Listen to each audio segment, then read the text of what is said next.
Hi అండి అందరికీ. ఈరోజు మీ ముందుకు హెల్తీ ఫుడ్స్ గురించి చెప్పడానికి వచ్చానండి. చాలామందిని చూస్తుంటామండి, పొద్దు పొద్దున్న ఆయిల్ ఫుడ్స్, ఈవినింగ్ స్నాక్స్లోకి ఆయిల్ ఫుడ్స్, బజ్జీలు పునుకులని తింటుంటారు. ఇట్స్ రియల్లీ అన్హెల్దీ అండి. మాకు తెలుసులేరా. నేను తీసుకునే ఫుడ్ గురించి చెప్తానండి.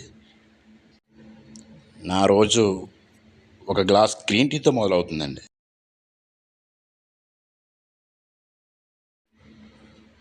నెక్స్ట్ బ్రేక్ఫాస్ట్లోకి ఒక ప్లేట్ పపాయ పీసెస్ తీసుకుంటానండి.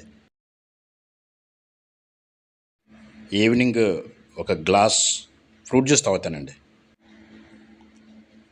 రే రారా, నాన్న మిర్చి బజ్జీలు తెచ్చాడు, తిందాం. వీడియో చేస్తున్నారా? వీడియో వీడియో చేస్తున్నా హెల్దీ ఫుడ్స్ గురించి. ఈ టైంలో మిర్చి బజ్జీ ఏంటి? నువ్వు వెళ్ళరా, నువ్వు వెళ్ళు. నేనేమన్నాను రా బాబు, నాన్న మిర్చి బజ్జీ తెచ్చాడు, తిందారమ్మన్నాను. మళ్ళీ మొత్తం నేను తినేసాను, నా మీద పడి ఎడుతావు. సరే మొత్తం నేను తినేస్తాను. మీరు కూడా ఈవినింగ్ ప్రతిరోజు స్నాక్స్లోకి మిర్చి బజ్జీ తీసుకోండి. సారీ అండి, మా వాడు మధ్యలో వచ్చి డిస్టర్బ్ చేశాడు. ఇవ్వండి నేను రోజు తీసుకునే హెల్తీ ఫుడ్స్. మీరు కూడా హెల్తీ ఫుడ్స్ తీసుకోండి, హెల్తీగా ఉండండి. మళ్ళీ మా వాడు నాకేం ఉంచకుండా మొత్తం మధ్యలో నాడే తినేస్తాడు. ఆరోగ్యమే మహాభాగ్యం. జై హింద్. వీడియో నచ్చితే సబ్స్క్రైబ్. పనిలో పని కామెంట్ కూడా చేసింది, అలా పడి ఉంటుంది.